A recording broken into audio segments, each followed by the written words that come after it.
Well, today is oil change day.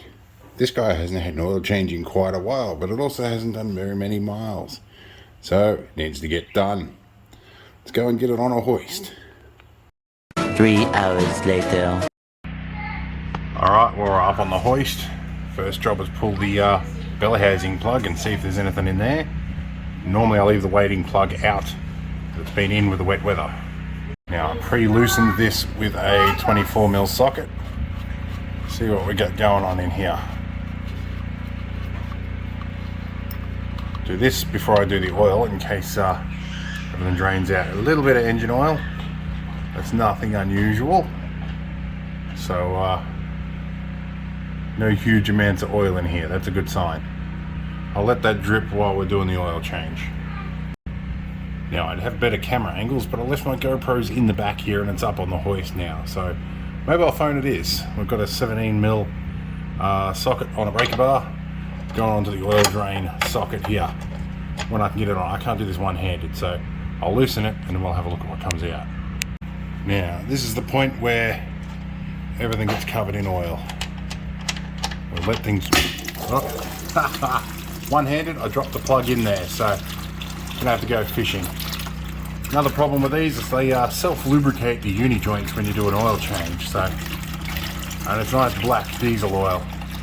I'll let this go for a little bit and see how we go. Alright, so while we're waiting for the oil to drain, we're going to have a look through some of our tools. And we got some ag grease in here for the uni joints. And I've got my grease gun nipple kit. And we'll have a look at what we get under here. So we have 1, 2, 3 and 4 uni joints to do under this. A lot easier than the Ambo that has like that third axle with a double cardan joint in the middle and hidden uni joints everywhere. That needs to get greased.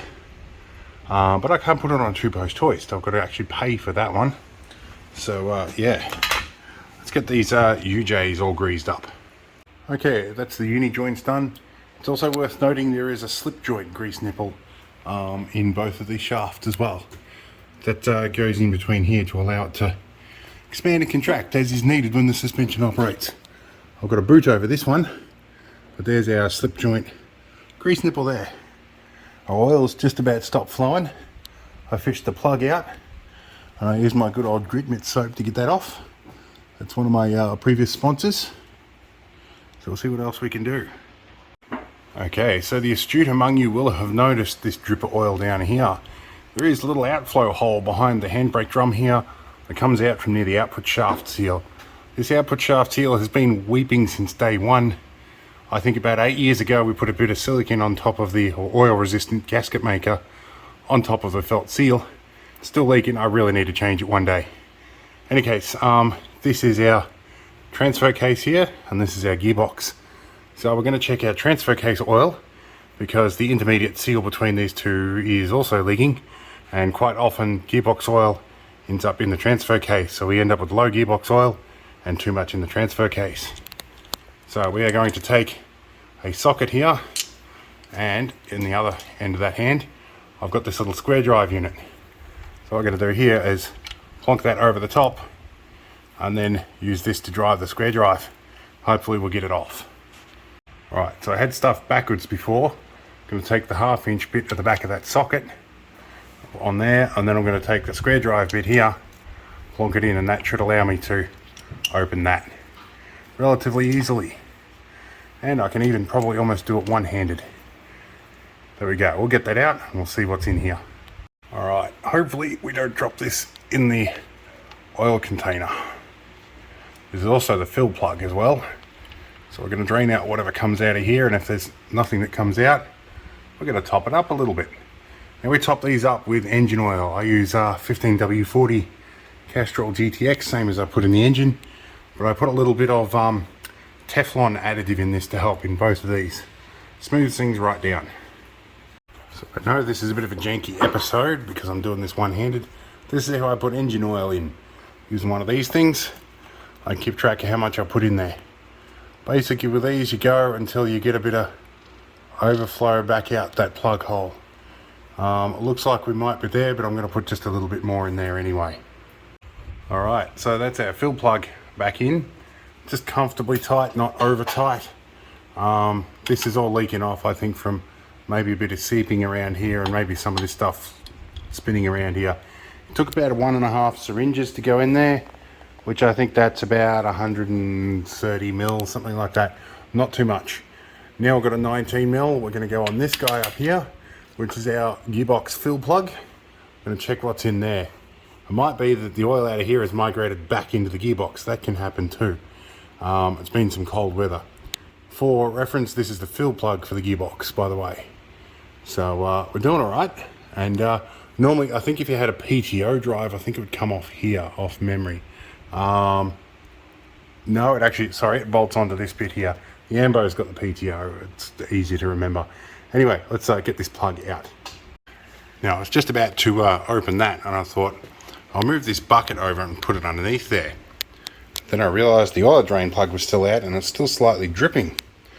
So I went to put the plug back in and then dropped it back in the bucket a second time.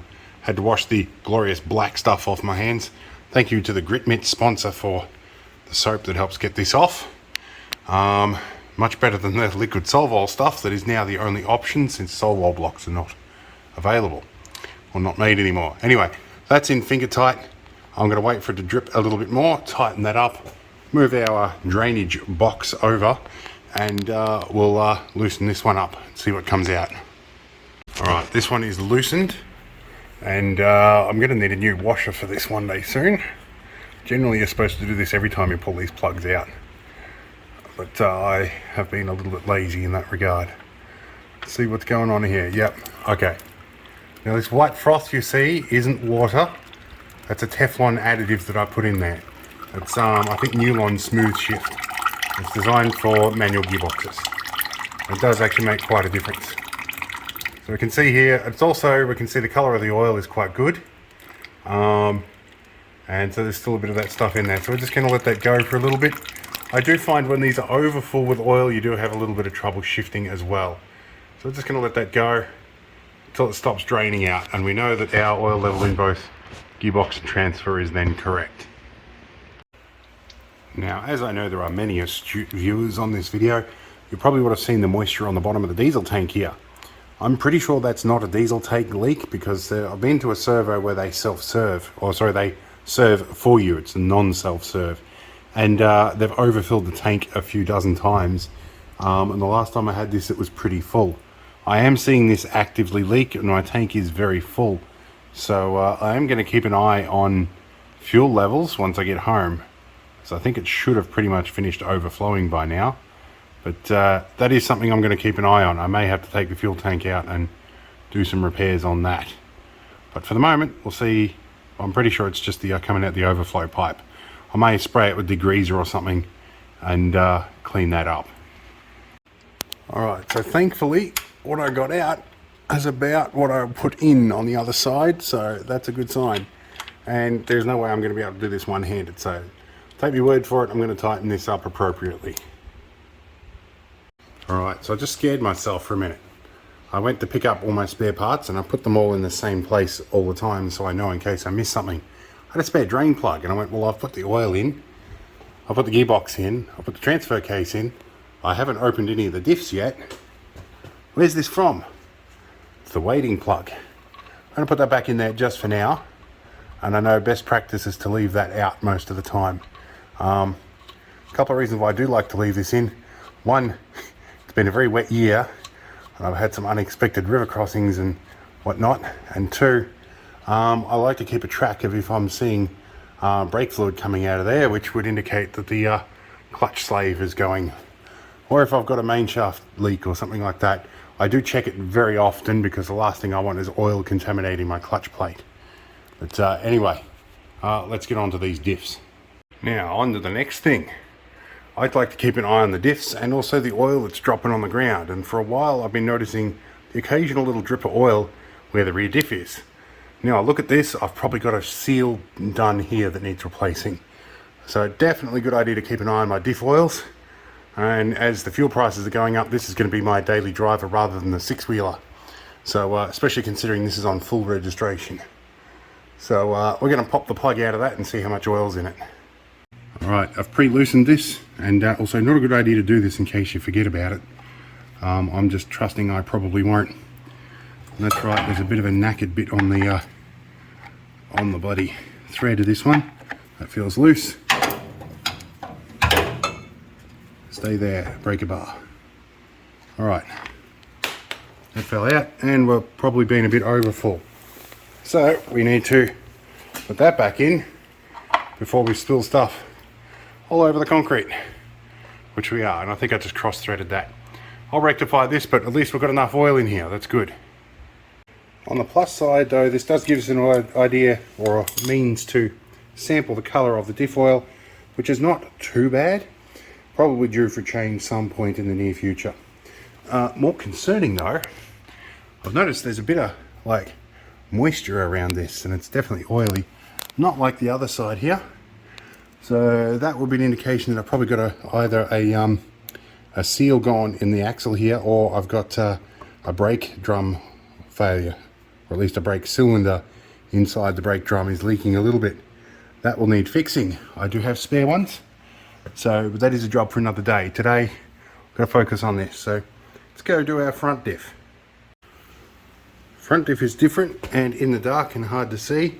You don't need a special tool for this, you just need to insert the end of a 1/2-inch breaker bar in there. And this one is actually quite loose, which is not a good sign. I wonder if we've got any oil left in it. Alright, so there's definitely enough oil in there. A bit spilled out. Let's zoom in on here. But look at the colour compared to the other side. This definitely needs changing. So yeah, for sure, I'm going to change that. I don't have enough diff oil on me or gear oil on me right now to change that. So note for future, that needs to be changed. And from this light you can see the ding that came military standard in the chassis. So and some of the dings under the transmission protection bar there. So I need to get some degreaser onto this and clean up my mate's shed.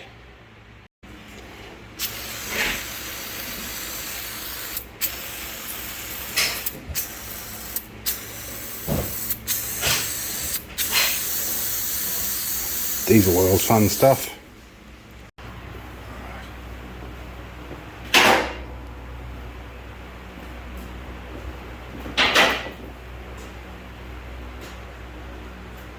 Yeah, you've got to pull the two rings to make it unlatched, otherwise it'll stop. Safety measure so you don't get crushed. So I kind of like that idea for now. We'll do that one, right? Alright, now the fun part, we've got to get into fuel filter. Going to use strap wrench. We've got a fuel filter and a spare oil filter.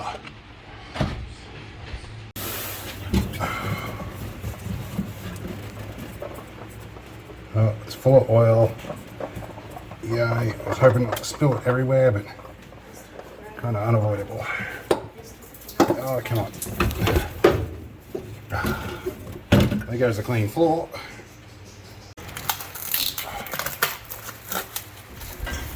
So, all right.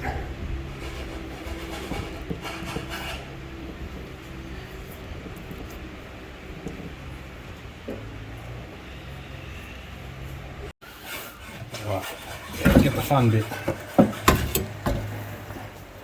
Spill more oil on the ground.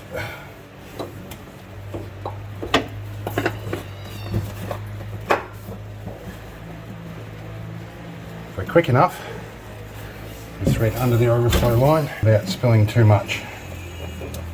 There we go. Now we'll get the strap wrench up and finish it off and use another couple of tins of degreaser. Alright, so we're into the busy time of day, but that's fine. Pull our plug out and find a big round red thing to go in a hole. And now we can put some oil in. I'll use the last bit of this one and then I'll open a new one over here. Alright, so we're about 4.5 litres in. I'm going to just come up on the low mark on the dipstick. So we're going to go and see if we can get ourselves halfway between those two. I'm going to let it sit now and let stuff filter through the engine and see where it comes up to. I'll probably lose a little bit when I start it because there is an anti-bleed back valve in the filter and it'll shoot a bit of oil into that too. But I try and fill up as much of that as I can before I start. It just helps avoid this engine running without oil for too long. Anyway, I'll check in a few minutes.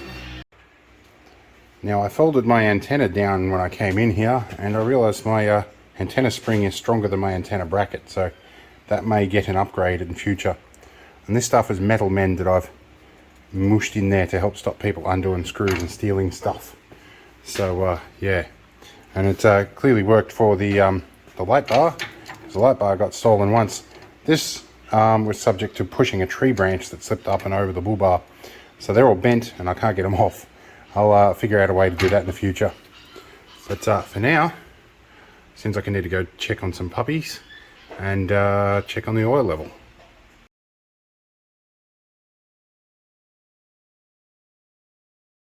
Alright, so we're nicely at the halfway mark. I'm going to top it up to the full mark because I expect it to come down a bit when it's running, and we should be good.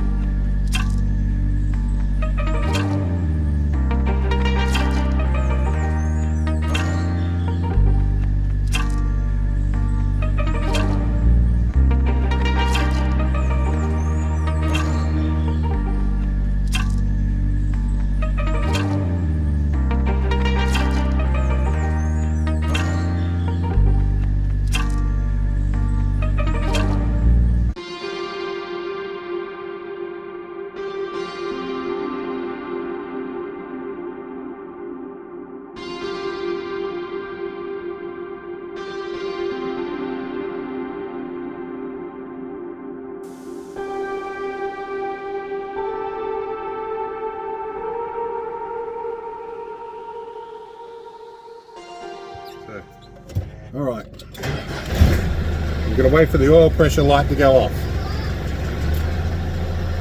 Cool.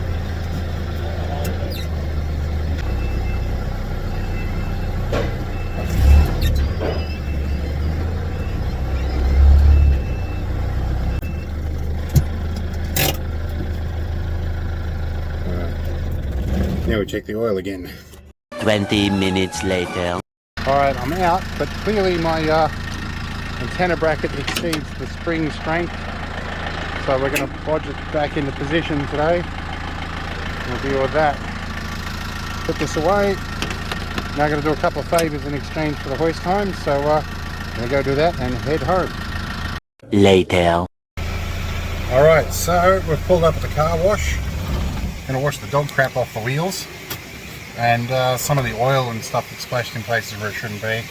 I'm going to go home, and that'll probably be the end of the video, but we'll do those closing statements when we're not taking up a time. Alright, well, I'm home. It's the end of the video, and if you're stuck with me this long, you're probably waiting around to tell me that maybe there was something else to that front diff. And there was.